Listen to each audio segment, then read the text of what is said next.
नमस्ते सबैजनालाई आजको यस भिडियोमा स्वागत छ। राष्ट्रिय तथ्याङ्क कार्यालय थपातली काठमाडौँले करार सेवामा कोडर र डाटा इन्ट्री अपरेटरको विज्ञापन निकालेको छ। त्यो फर्म कसरी भर्ने, के डकुमेन्ट चाहिन्छ फर्म भर्नलाई, फर्म कहाँबाट डाउनलोड गर्ने, त्यो सबैको जानकारी दिनेछौँ हजुरहरूलाई। अनि त्यो कसरी भर्छ त्यो पनि सिकाउनेछौँ। त्यही भएर भिडियो अन्तिमसम्म हेर्नुहोला। अनि च्यानलमा नयाँ हुनुहुन्छ भने च्यानललाई सब्सक्राइब गरेर नोटिफिकेसन अन गरेर राख्नुहोला, ताकि सबभन्दा पहिले हजुरहरूसम्म भिडियो पुगोस्। अनि अब फर्म कसरी भर्ने, कहाँबाट डाउनलोड गर्ने त्यतातिर लागौँ। त्यसको लागि हजुरहरूलाई सबभन्दा पहिले गुगल अथवा क्रोममा जानुपर्ने हुन्छ।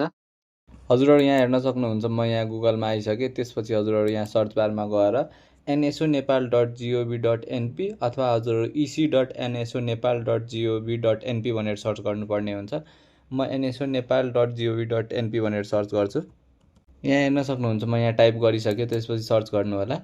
अनि हजुरहरू यहाँ हेर्न सक्नुहुन्छ वेबसाइट खुल्छ।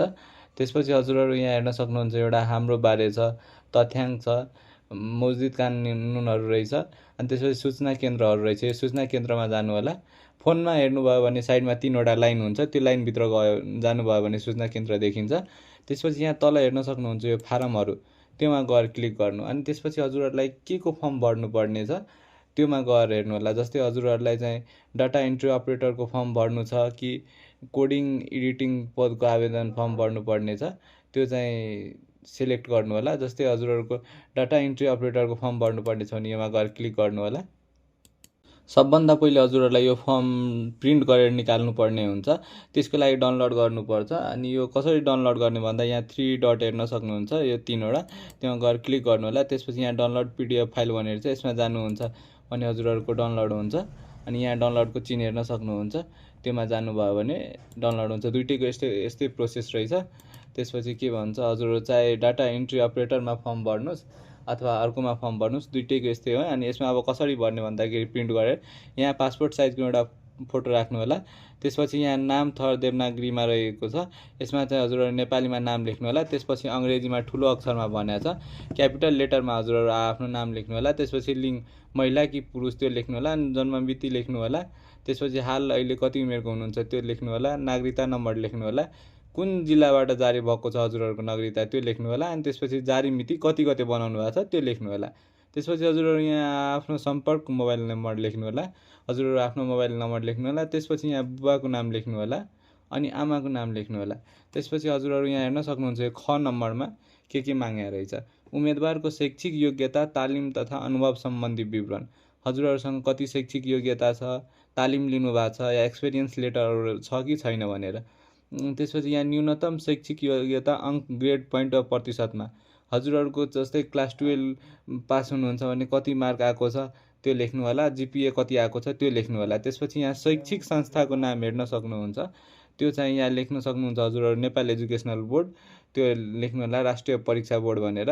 जस्तै हजुरहरू डाटा इन्ट्री अपरेटरमा फर्म भर्दै हुनुहुन्छ अनि त्यसमा त क्लास 12को मागेको रहेछ, हजुरहरू त्यसमा भर्नुभयो। अनि त्योभन्दा बढी योग्यता हजुरहरूसँग छ भने 6मा लाउनु होला, 12 मात्रै पढ्नु भएको छ भने 6मा लाउनु होला।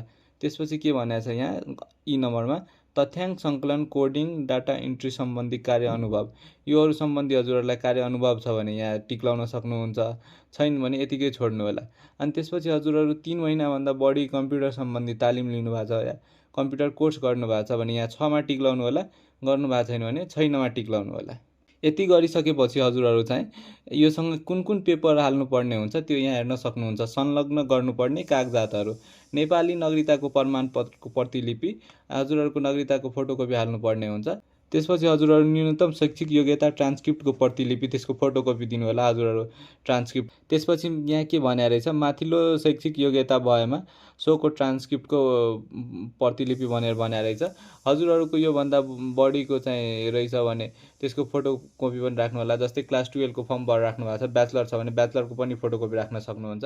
त्यसपछि हजुरहरूसँग चाहिँ अनुभव भएको सोको प्रमाणपत्रको प्रतिलिपि, जस्तै हजुरहरूसँग एक्सपिरियन्स लेटर छ त्यो पनि राख्नु होला। त्यसपछि यहाँ +2 वा सोभन्दा माथि कम्प्युटर विषय पढेको वा 3 महिनाभन्दा बढी कम्प्युटर तालिम प्राप्त प्रमाणपत्रको प्रतिलिपि, जस्तै हजुरहरू +2 भन्दा माथि कुनै कम्प्युटर विषय पढ्नु भएको छ भने त्यो पनि राख्न सक्नुहुन्छ। अनि 3 महिनाको जुन कम्प्युटर तालिम लिनु भएको छ अनि त्यसको पनि फोटोकपी यसमै हजुरहरू एट्याच गर्न सक्नुहुन्छ।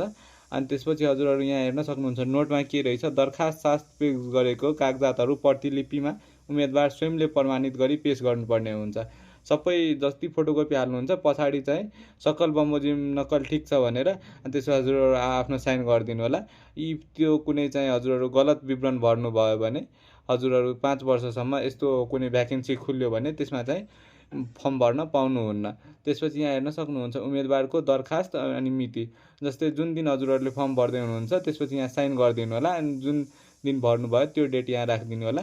अनि यति गरिसकेपछि थापाथलीमा गएर बुझाउन सक्नुहुन्छ। यसको अफिस चाहिँ थापाथली रहेको छ।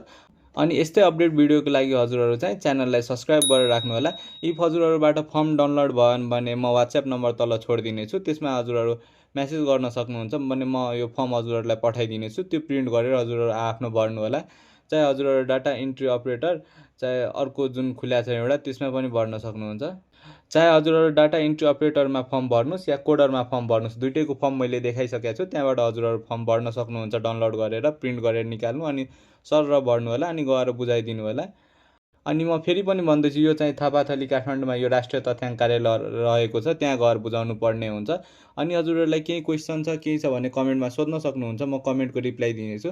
अनि सक्दोभन्दा सक्दो धेरै भिडियो सेयर गरिदिनु होला ताकि सबैजनासम्म पुगोस् फर्म कसरी भर्ने, किनभने यसको चाहिँ मलाई धेरै मेसेज आइरहेको थियो कि भिडियो बनाइदिनु भनेर, अनि मैले बनाइदिइसकेको छु। अनि फेरि पनि भन्दैछु यस्तै अपडेट भिडियोको लागि हजुरहरू च्यानललाई सब्सक्राइब गरेर राख्नु होला। अनि भिडियो हेर्नुभएकोमा धन्यवाद सबैजनालाई। कुनै समस्या छ भने कमेन्ट गर्न सक्नुहुन्छ, म त्यसको चाहिँ एन्सर दिनेछु।